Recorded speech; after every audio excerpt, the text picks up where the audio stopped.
Y precisamente vamos a estar viendo la segunda parte y la última de Filemón, la carta esta que Pablo le escribió a este hombre. Y estábamos hablando hace un momento de Pablo como misionero. Y este hombre, los que vinieron el domingo pasado, me imagino que lo recordarán, era el anfitrión de la iglesia de Colosas, que ya vimos también anteriormente. Otra manera de ser parte de la obra de Dios es poner tu casa a disposición del Señor, como muchos de ustedes hacen cada mes. Uno de nosotros nos toca poner nuestra casa ahí para que se reúnan un rato, y algo tan sencillo como abrir las puertas de tu casa para que un grupo de personas se reúnan con el propósito de juntos adorar a Dios y hablar de las cosas de Dios, puede ser la puerta para que Dios haga algo impensable. Aquí estamos ahora estudiando 2000 años después una carta que un hombre le escribió a otro, que lo que inicialmente lo que hizo fue abrir la puerta de su casa. Pero allí se fundó la iglesia de Colosas y Dios hizo mucho con cada uno de ellos. Como veíamos en este caso de la carta esta a Filemón, la semana pasada hablábamos que no solamente se trató de un asunto personal y que tuvo una repercusión en la vida de Filemón y en la vida de Onésimo, sino que de alguna manera esto fue una semilla que empezó a generar cambios y transformaciones en todo el Imperio Romano. Y eso es algo que uno dice, wow, estoy convencido que ni Pablo cuando escribió la carta, ni Filemón cuando la recibió, y todo lo que vamos a ver hoy que sucedió allá, no tenían conciencia de lo que Dios estaba gestando a partir de esta carta para transformar. Y allí es donde queremos apuntar también esa obra que Dios hizo en lo personal. Decíamos que esta carta es una carta personal. La única carta personal que tenemos en la Biblia. Ustedes puede que me diga, pero Alejandro, si Pablo también le escribió a Timoteo y le escribió a Tito, las tenemos ahí. Esas otras cartas no se reconocen como cartas personales, sino como cartas pastorales. Porque fueron cartas que, aunque Pablo le escribió a una persona, pero era una persona específica. Eran parte de su equipo ministerial que él dejaba o enviaba para funcionar como un líder provisional de esas nuevas congregaciones, en tanto se conformaba el liderazgo local de esas otras iglesias. Y la mayoría de las cartas que tenemos eran cartas que van dirigidas a una iglesia, a un grupo de personas, como la carta de los Colosenses que estuvimos leyendo, que precisamente se reunían aquí en la casa de Filemón. Pero esta es la única carta que Dios quiso providencialmente que quedara registrada de todas las que, quién sabe cuántas cartas habrá escrito Pablo, pero la única carta así que tiene ese carácter personal, Dios quiso que quedara preservada, es esta carta, la de Filemón. Una carta bien cortica. En su Biblia, me imagino que si usted se ha fijado, casi que no llena ni la página, ni una sola página, pero no por eso no deja de tener un mensaje poderoso. Estuvimos viendo cuando hablamos la semana pasada que ese ministerio de reconciliación que Dios inició en Cristo y que le ha encomendado a la iglesia, tiene una repercusión inmediata en nuestra relación con Él. Es la primera relación que Dios restaura y que Dios quiere restaurar y que Dios necesita restaurar en la vida de cada uno de nosotros. Pero, mis hermanos, nunca el evangelio se queda en nuestra reconciliación con Dios. Inevitablemente, si tú has sido reconciliado con Dios, juntamente con eso, Dios empieza a reconciliar en ti y por medio de ti todas las cosas.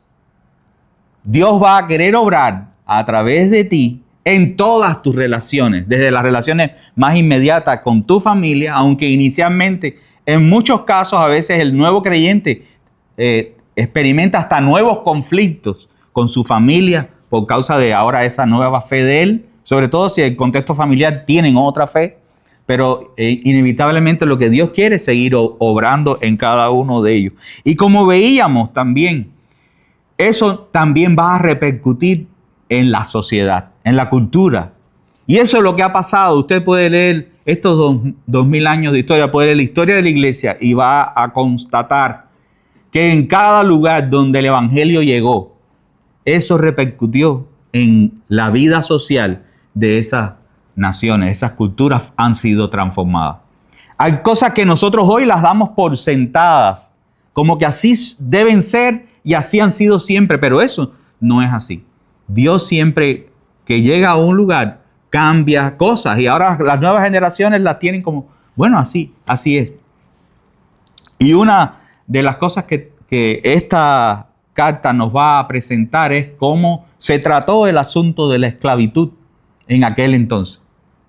Y en ese contexto, esa verdad de Dios, del valor del ser humano y el efecto que hace el evangelio en cuanto a perdón, en cuanto a reconciliación y en cuanto a dignidad de la vida humana. En ese contexto, a pesar de que Pablo no les instruyó a ellos a abolir la esclavitud de inmediato, pero sí fue algo que impactó la vida de ellos. Hoy vamos a estar viendo cómo el evangelio de Cristo te lleva hacia el perdón y la reconciliación. Si has escuchado el verdadero evangelio, no hay otra cosa que va a pasar en tu vida que Dios llevarte hacia perdón y reconciliación. Y mis hermanos, eso no solamente está determinado por Dios para que sea un evento de un día, sino es lo que Dios quiere hacer continuamente, en cada momento, en todas tus relaciones y una y otra vez. Estoy seguro que todos los que están acá, que están casados, saben que han tenido que lo mismo pedir perdón o perdonar una y otra vez, porque si no, no se mantuviera la relación. O sea, estas cosas son realidades que hacen parte de la vida cotidiana y Dios nos las ha hecho vivir en Cristo. Y uno dice, bueno, sí, pero es que la gente allá afuera también se perdona y se reconcilia, sí, pero no en la magnitud cuando ya llega Cristo a la vida de nosotros. Dios le da otra dimensión que el ser humano no puede vivir por fuera de Cristo. Y eso es algo que nos debe hacer sentir privilegiados, mis hermanos. El primer punto que vamos a estar viendo, y estando en los versículos 8 al 11, y es una de las primeras cosas que el evangelio va a producir para llevarnos así hacia el perdón y la reconciliación, es el ruego de perdonar. En este caso a tu Onésimo. Ahí está la carta y vamos a ver qué pasaba con él, pero también cada uno de nosotros tiene su Onésimo. Tiene personas que han hecho algo contra ti, personas que te han ofendido, personas que te han defraudado, personas en las que tú te sientes que tienes como el derecho hasta de tomar venganza o por lo menos algún tipo de represalia. Y lo vamos a ver como parte de la demanda del evangelio por el cambio que Dios opera. Si el evangelio llegó, el evangelio está haciendo algún cambio en la vida de nosotros. No somos los mismos. Si Dios llegó a tu vida, tú no eres el mismo. Si la palabra de Dios ya está sembrada en tu corazón, si el Espíritu de Dios está obrando en ti, tú no eres el mismo. Dios ha estado obrando. Algunos de nosotros somos muy conscientes de todas las cosas que Dios ha estado haciendo. Hay otros de nosotros que a veces dicen, pero yo no veo tanto el cambio. Si Dios está obrando en ti, sí hay evidentemente un cambio. Y como mínimo, como vamos a ver acá, van a propiciarse oportunidades para seguir cambiando. Acá veíamos a Pablo hablándole a Filemón en la semana pasada, y Pablo reconocía que Filemón estaba demostrando que era un cristiano. Se sabía, él decía, yo oigo de tu amor, oigo de tu fe. Se puede constatar que tú estás demostrando con hechos que eres un cristiano. Y ese era el segundo punto de la semana pasada. Tú lo estás demostrando, pero te tengo que decir algo más. Y esa, mis hermanos, es la realidad de cada uno de nosotros. Hasta los que ya hemos madurado, los que ya hemos crecido en la fe, los que estamos dando pasos con el Señor, a cada rato somos sorprendidos, hasta por Dios mismo, para tener que dar otros pasos más. Otros pasos para crecer, otros pasos para arreglar cosas. Eso hace parte de la vida. Y acá vemos, en el caso particular de Pablo con Filemón y Onésimo esta petición que él necesita hacerle, ya a partir del versículo 8, dice: por lo cual, aunque tengo mucha libertad en Cristo para mandarte a hacer lo que conviene, no obstante, por causa del amor que te tengo, te hago un ruego. Qué manera tan noble de Pablo introducir esta petición. He visto todo lo que has hecho. Has sido un hombre de testimonio. No solo has brindado tu casa para que la iglesia se reúna ahí, sino que das testimonio continuamente, cuidas de otros. Lo pueden leer en los versículos anteriores. Pero mira, hay algo más que tengo que decirte. Te tengo que rogar. No te estoy mandando, te estoy rogando que hagas una cosa más. Pero mis hermanos, tenemos que entenderlo en el contexto. La semana pasada intentamos ponerle un poco de contexto, pero necesitas entender el contexto. Era un hombre que tenía esclavos, rico. Y uno de esos esclavos se escapó. Y según el contexto, parece ser que hasta le había robado. Lo que tocaba en la cultura, en la justicia del momento, lo que se esperaba de este hombre que era cristiano, pero que eso no cambiaba esa otra realidad, era que él tomara algún tipo de acción, de denunciarlo, de perseguirlo, de tratar de recuperarlo, de tomar represalias inclusive. Y Pablo está diciendo: mira, necesito decirte esto. O sea, no era lo que se acostumbraba, era algo que le podemos llamar contracultural. Mis hermanos, tenemos que abrazar esa realidad. El evangelio es contracultural. Aún hasta culturas como esta, que ha sido muy influenciada por el evangelio, de todas maneras no ha sido completamente redimida y cambiada por el evangelio. No puedes dar por sentado que todo lo que la gente aprueba como bueno, verdaderamente es bueno. Por eso tenemos la palabra de Dios, para moldear nuestra manera de pensar y nuestra manera de vivir a como Dios verdaderamente diseñó la vida. Y no como damos por sentado que así se hacen las cosas. Él tenía su cultura, él tenía su costumbre, él tenía la ley que lo amparaba. Y Pablo está contraculturalmente diciéndole: mira, necesito pedirte que des un paso más allá de lo que se esperaría que cualquiera hiciera, como ciudadano romano que eres y como cristiano también que ahora eres. Hay un paso más que necesitas dar. Era algo que era impensable en ese contexto. Porque ni siquiera la petición, que como vamos a ver, ni siquiera la petición es: no, quita la denuncia, no lo metas preso, no lo castigues. Era mucho más que eso. Y vamos a estar avanzando un poquito más en eso en unos minutos. Dice la parte de la petición que no hemos leído todavía, dice: siendo yo como soy anciano y ahora también prisionero de Cristo Jesús, te ruego, y vuelva a usar la misma palabra 2 veces, te ruego por mi hijo Onésimo. Hasta ese momento Onésimo no había sido mencionado en la carta. Todo iba bien hasta ese momento.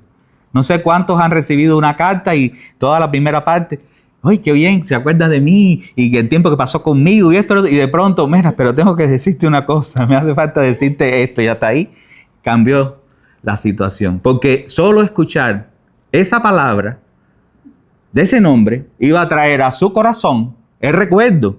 Y junto con el recuerdo, todos los sentimientos que él podía tener asociados a esa persona y a lo que él pudo haber vivido con esa persona. Hasta dentro del contexto de la iglesia. Él era el anfitrión de la iglesia. Y todo el mundo tenía que saber que tenía un esclavo que se había escapado y que había hecho cualquier cosa. Y cómo él iba a tratar eso. Pero la manera en que Pablo presenta a mi hijo Onésimo. O sea, no a tu esclavo, a mi hijo Onésimo. Dice: a quien he engendrado en mis prisiones. O sea, esa persona que tú tenías de esclavo, que se te escapó, que aparentemente te robó, ha venido a parar aquí. Y en el proceso en que ha estado aquí conmigo, ha llegado a conocer a Cristo. Ahora no solo es tu esclavo huido, ahora es tu hermano en Cristo. ¿Cuántos de nosotros ha tenido la experiencia de alguien que te ha defraudado, que te ha ofendido, que te ha robado? Que a lo mejor hasta lo has tenido en tu casa y tú le has abierto tu corazón, porque cuando uno abre la puerta de la casa no solamente está abriendo la puerta física, uno está trayendo a la persona a su lugar más íntimo, más seguro, como ustedes casi todos lo hacen, como por lo menos una vez al mes. No solamente que vamos a pasar un rato acá y uno está compartiendo la vida, pero qué tremendo que esa persona que tienes acá bajo tu protección, porque nosotros vemos la parte de la esclavitud, nada más casi siempre la parte mala de la persona que está aquí, que soy propiedad del otro y estoy trabajando para el otro, pero el 80% de la población eran esclavos, pero esa es la manera de vivir de normal, entre comillas, de esas personas. No conocían otra. Algunos nacían esclavos porque eran hijos de esclavos por generaciones. Otros terminaban esclavos por deudas, otros terminaban esclavos como resultado de la guerra. Y esa era la vida común de la mayoría de las personas durante toda la historia humana, mis hermanos. Solo en esta época es que nosotros ahora lo tenemos claro por la influencia de la palabra de Dios desde este momento. Y una de las cosas es esta cartica, que empezó a romper. Es como una gotica cayendo en una piedra, que tiene que pasar años para que esa gotica rompa la piedra. El ser humano vivió así, esclavizándose unos a otros, tratando al otro como una propiedad. Pero dentro de todo eso, la parte buena era que el esclavo no tenía que preocuparse de nada. El amo le daba la comida, le daba el techo, lo cuidaba, le exigía, él trabajaba, pero tenía su dignidad y su protección entre comillas, ¿no? Pero en esa cultura que era lo aceptable, esta persona se rebeló, se escapó y aparentemente también parece que hasta robó y se huyó. O sea, el amo tenía su prestigio afectado. ¿Qué dirían los otros de él? Que se le fue uno de sus esclavos y todo se quedó ahí. Y ahora, no sé si recuerdan el detalle, que la persona que trae la carta es el mismo Onésimo. Mis hermanos, ¿qué poder tiene el Evangelio para cambiarnos al punto de nosotros estar dispuestos a enfrentar nuestro pasado, a enfrentar las consecuencias, a tomar riesgos, a dar cuentas, a decir, mira, yo quiero decirte que necesito pedirte perdón porque hice contra ti esto en este otro momento? Algunos de nosotros han tenido que hacer eso y algunos otros a lo mejor están hasta batallando con eso. No, es que ya yo soy cristiano y ya eso no cuenta. Eso no es lo que enseña este pasaje. En algún momento de la vida, Pablo tuvo una conversación con Onésimo. Y el acuerdo fue, mira, voy a hacer esta carta y tú la vas a llevar y vamos a tener que enfrentar eso. Era más seguro para Onésimo haberse quedado allá en Roma o en el lugar que estuviera, pero no estamos seguros si fue Roma, el lugar donde estaba preso, que regresar. Pero Pablo guió a Onésimo a enfrentar su pasado, a enfrentar las cosas. Los cristianos hacemos eso. Avanzamos con la verdad, avanzamos con tomar riesgos de las consecuencias, con tal de ver si se puede arreglar las relaciones, de hacernos responsables de nuestros actos, a decir, sí, verdad, yo hice esto mal y me arrepiento. Eso es un cristiano. Y acá está Pablo rogando, intercediendo por él, dice, por mi hijo Onésimo, a quien he engendrado en mis prisiones, dice, y fíjense, esta última parte dice, que en otro tiempo te era inútil, pero ahora nos es útil. Ahora, Onésimo significa útil. Su nombre significa útil, provechoso. Era alguien que en algún momento de su vida no le había hecho honor a su nombre. Porque un esclavo que se escapa y que se escapa hasta llevándose algo es un esclavo inútil. Siervo inútil. La Biblia, Jesús habla del siervo útil, del siervo inútil. Y Pablo está diciendo, mira, este que antes te era inútil, ahora nos ha llegado a ser útil a los dos, a ti y a mí. Y Pablo está explicando después acá que había estado ahí sirviendo con él. O sea, de ser alguien que se escapó de su amo, alguien que hasta robó, ahora era alguien que estaba sirviendo a Pablo en el ministerio. Y llegó a ser un colaborador de Pablo en el ministerio. ¿Sabe quién hace eso? Dios. Cuando el Señor llega a nuestras vidas, Dios quiere cambiar nuestro pasado por un presente diferente. Un presente donde tú ahora no vives para ti, sino que vives para Dios. Y eres alguien útil a los propósitos de Dios. No solamente era alguien que ahora iba a llegar a ponerse en las manos de su amo para, como mismo Pablo le escribe a la iglesia de Colosas, no sé si lo recuerdan cuando pasamos por ahí, Pablo le escribe y le dice a los amos y a los siervos los consejos que debían hacer. Los que son esclavos, pues no sirvan a su amo, sirvan como al Señor. Esa carta también la llevaba Onésimo, junto con otro más que iba. Esa carta se estaba leyendo en la casa de Filemón. No sé cuál de los dos leyeron primero, pero también la tuvieron que haber leído. Todos allí tenían que haber escuchado esas palabras, incluyendo el propio Filemón. Los amos, traten a sus siervos con justicia, porque ustedes tienen un amo en el cielo que es el Señor.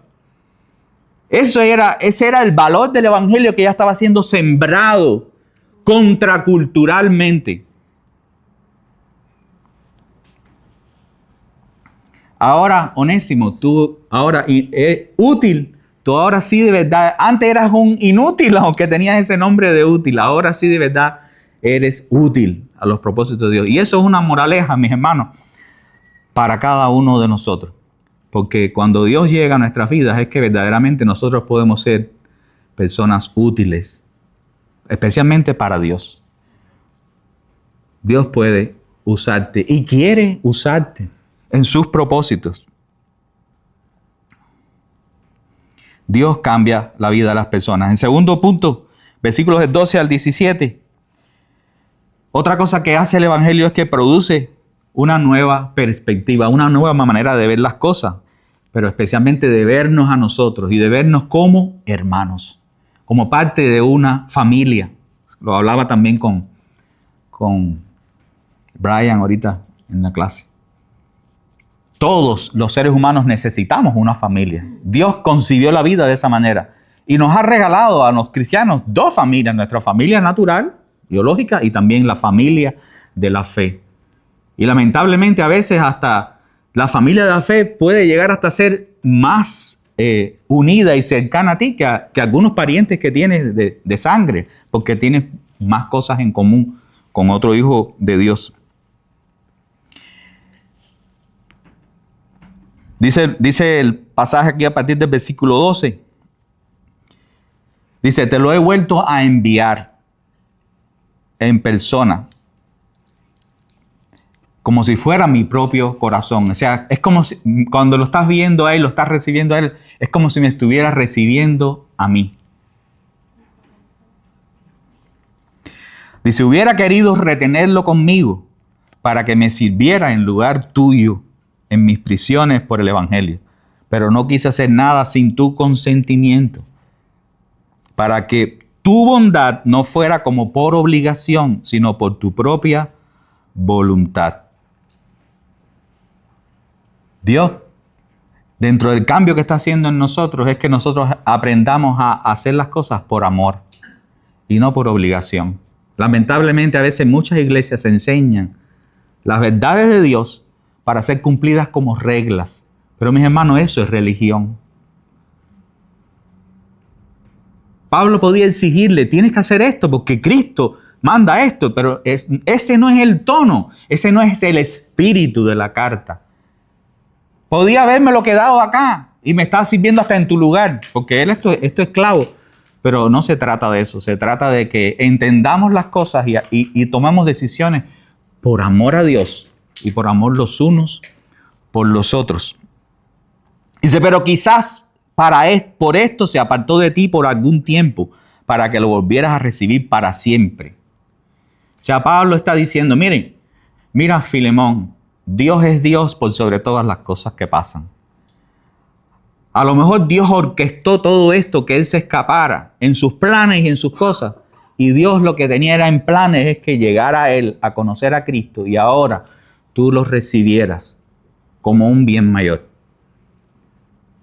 Eso es otra cosa que hace la diferencia. Cuando nosotros somos cristianos, cuando el evangelio llega a nosotros, nuestra manera de pensar cambia y nosotros empezamos a ver a Dios en todas las cosas. Y nosotros no es que nos vamos masoquistas, que las cosas malas, ay, sí las aplaudimos, pero es que decimos, Dios es Dios en esto malo que está pasando. Y Dios sabe lo que yo no sé. Y quizás Dios haya permitido todo esto para usar esto para algo bueno. Eso es lo que dice en Romanos, que a los que aman a Dios todas las cosas ayudan a bien. Esa es la perspectiva que Dios cambia en nosotros. Y dice, para que ahora lo recibas para siempre, y dice, ya no como esclavo, sino como más que un esclavo, como un hermano amado, especialmente para mí. Pero cuánto más para ti.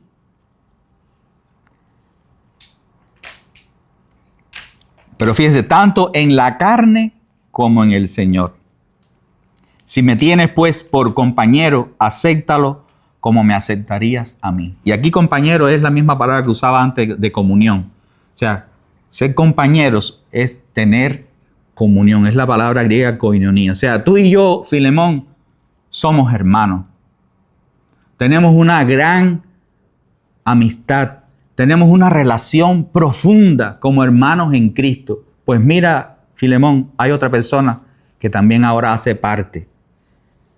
Este esclavo huido ha llegado a ser también un hermano nuestro.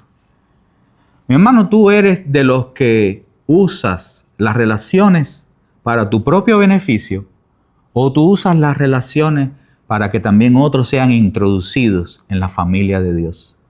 No debemos servirnos de las personas para sacar ventaja de ellos, sino que debemos, más que todo, primero que todo, que las personas puedan llegar a conocer a Cristo, pero una vez que las personas conozcan a Cristo, cada uno de nosotros, en vez de convertirse en muros que separen a unas personas de otros, Dios quiere que nos convirtamos en puentes, que nosotros facilitemos las relaciones de los unos con los otros. Eso es lo que está haciendo Pablo.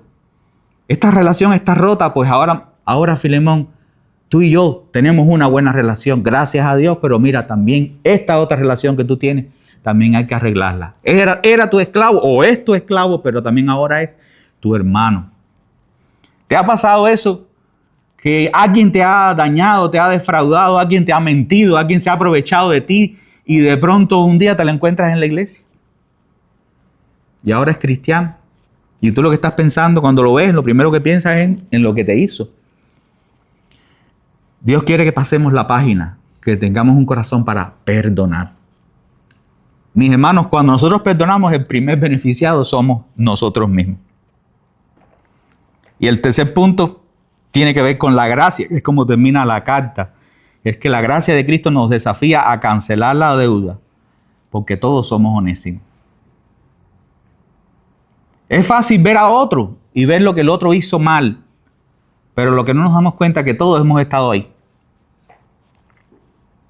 Dice esta última parte de la carta, el versículo 18 en adelante, dice, y si te ha perjudicado en alguna forma o te debe algo, cárgalo a mi cuenta. Mis hermanos, si Pablo está diciendo esto es porque había una cuenta pendiente. No solo que era un esclavo que se había escapado, sino que había pasado algo más. No nos da detalles. Muchos dicen que parece que robó, no se sabe. Pero aparentemente sí hay algo más que solamente decir, bueno, ven y te recibo. Te escapaste y te perdono. Había algo más. Y Pablo está diciendo, cárgalo a mi cuenta. ¿Sabe qué está haciendo Pablo?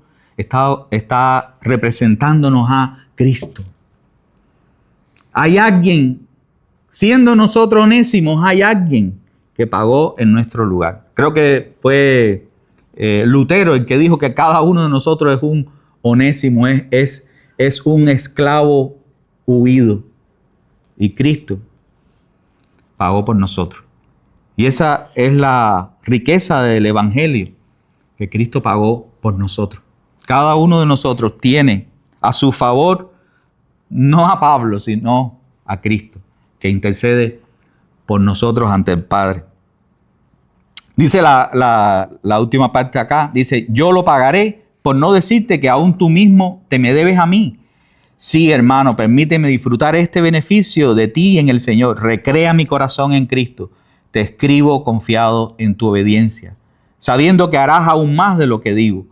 Y al mismo tiempo, prepárame también alojamiento, pero espero que por las oraciones de ustedes les seré concedido. Y ya los saludos finales. Y finalmente dice, la gracia del Señor Jesucristo sea con el espíritu de ustedes.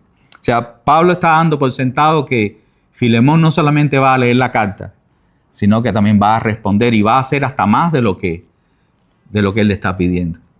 Qué corazón paternal y pastoral el de Pablo para ayudar a Onésimo, que quiere restaurar la relación, que quiere rendir cuentas de lo que había hecho, como también con Filemón, que es el anfitrión de esta iglesia.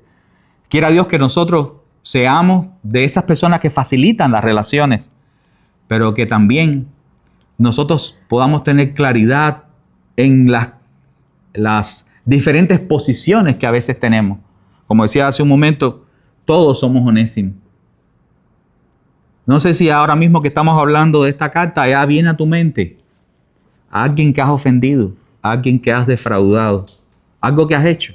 A veces hasta inconscientemente hacemos cosas, pero Dios quiere que nosotros tomemos acción como le tocó a Onésimo. Y también, a lo mejor lo que estás en la posición de Filemón, a lo mejor hay alguien que te ha ofendido, a lo mejor hay alguien que te ha defraudado. Y el reto para Filemón es, te ruego que hagas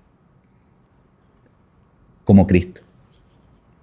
Y esa es la aplicación práctica que tenemos. Jesús contó una parábola de un rey que le perdonó a un siervo una deuda impagable. Y ese siervo, cuando salió, lo que hizo todo lo contrario. Había otro que le debía algo que era considerable, pero incomparablemente pequeño en comparación con lo que a él le había sido perdonado. Y él se negó a perdonar. Y el Señor nos pone esa ilustración delante. Yo no sé si Filemón había escuchado esa historia o no, pero esta carta es una representación de esa historia. Esa historia vivida en la vida real. Nosotros, cada uno de nosotros es un onésimo que necesita el perdón de Dios. Y hay otros, a lo mejor te toca ser el Filemón y hay otros que te van a ofender o ya te han ofendido. Pues nosotros hemos sido onésimos para Dios. O sea, Dios te ha perdonado a ti más de lo que tú vas a tener que perdonar jamás a alguien. Y Dios ha establecido que es proporcional el perdón que Él te ofrece con el perdón que tú estás dispuesto a ofrecer. Y eso es una cosa que es muy seria, mis hermanos. Si nosotros nos negamos a perdonar, nosotros lo que estamos cerrando no solamente es nuestro corazón hacia una persona, nosotros estamos también cerrando la puerta del perdón de Dios para nosotros. Y ahí sí, eso es grave. Porque ¿sabe lo que está pasando en el fondo? Que alguien que hace eso es alguien que no ha entendido la magnitud de lo que Dios le ha perdonado. Cuando el Evangelio llega a nuestra vida y nosotros somos conscientes de lo tanto que Dios nos ha perdonado, aunque nos duele lo que nos hacen, nosotros entendemos que Dios nos ha perdonado más. Y entonces, en base a lo que Dios ha perdonado, es que nosotros estamos dispuestos a perdonar al otro. No porque sea menor la ofensa, no porque no nos haya dolido, sino porque Dios nos ha perdonado más. Y nos ha establecido en una manera de vivir que tiene que ver con perdón y con reconciliación. Qué carta tan sencilla, pero a la vez tan confrontativa, porque mis hermanos, la verdad es que tú y yo, en el día a día, yo creo que no pasa una semana sin que ofendemos a alguien o alguien nos ofende. Por eso, practicar el perdón y dar pasos para la reconciliación hace parte de nuestra vida cotidiana. Eso va a caminar con nosotros todos los días hasta que Cristo venga. Es un principio de vida que tenemos que abrazar si hemos experimentado la gracia de Dios. Si hay alguien que está entre nosotros que todavía no es cristiano, aunque venga regularmente a la iglesia de vez en cuando, pero todavía no ha experimentado el perdón de Dios, eres un Onésimo que necesita el perdón de Dios. Y hoy el Señor te está dando esa oportunidad. Pero cada uno de nosotros que es cristiano, pues tenemos ahí el ejemplo de esta carta y la invitación a nosotros también participar. Porque también cada uno de nosotros, como decía hace un momento, tenemos que perdonar o pedir perdón. ¿Qué tal si oramos y le damos gracias al Señor por esta breve carta que nos ha dado el Señor la oportunidad de revisar juntos? Señor, te damos gracias, Padre, por tu amor. Te damos gracias por Cristo. Te damos gracias por esta carta, Señor, tan breve, pero a la vez que nos reta tanto, Señor. Como hace un momento hablaba, Señor, cada uno de nosotros en alguna medida ha ofendido, a veces hasta regularmente a otro. Te ruego que tu gracia nos asista para reconocerlo, para darnos cuenta, para dar cuentas, para tomar iniciativa, para ir y pedir perdón, Señor.